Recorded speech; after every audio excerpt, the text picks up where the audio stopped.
ఈరోజు తెలంగాణ వ్యాప్తంగా మా యొక్క కాంగ్రెస్ పార్టీ ఆధ్వర్యంలో కేటీఆర్ గారు నిన్నటి రోజున మాట్లాడినటువంటి మాటలను అనుచిత వ్యాఖ్యలు ఏమనుకుంటారు? కాంగ్రెస్ పార్టీ మొదలుపెట్టినప్పటి నుంచి కాంగ్రెస్ పార్టీ అధికారంలోకి వచ్చినప్పటి నుండి వాళ్ళు చేసినటువంటి కాంగ్రెస్ పార్టీ చేసినటువంటి మంచి పనులను ఓర్వలేక వాళ్ళు చూసి మహిళలకు ఆర్టీసీ బస్సుల్లో ప్రయాణం అనేది ఎంతో మంది లబ్ధి పొందుతున్నారు.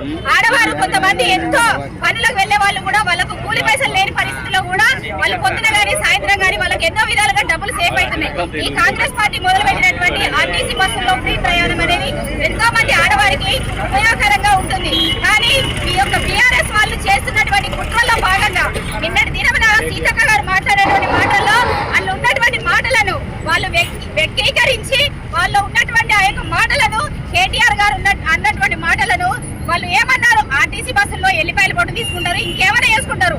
కానీ మీరు మాట్లాడినటువంటి మాటలు ఏంటి? ఆర్టీసీ బస్సులలో డ్యాన్సులు చేసుకుంటారు, ఇంకేమైనా చేసుకుంటారు అన్నటువంటి అలాంటి మాటలు అది మీ ప్రభుత్వానికి మీ ఫ్యామిలీ కావచ్చు. ఆర్టీసీ బస్సులలో ఇష్టం వచ్చినట్టు డ్యాన్సులు చేసుకోవడానికి ఆర్టీసీ బస్సుల్లో ప్రయాణం మొదలుపెట్టింది కాంగ్రెస్ పార్టీ అధికారంలో వచ్చినప్పటి నుంచి టీఆర్ఎస్ వాళ్ళకు ఏ పని పాట లేకుండా ఉంది. వాళ్ళకి ఎట్లా పొద్దు గడుస్తలేదు. కాబట్టి మహిళలు ఎంబడి పడదాం. మహిళలు ఎట్లా తిరుగుతున్నారు, వాళ్ళు తిరిగేటువంటి దాన్ని కూడా వాళ్ళు వ్యక్తీకరించి మాట్లాడడం చాలా తప్పుగా మేము భావిస్తున్నాం.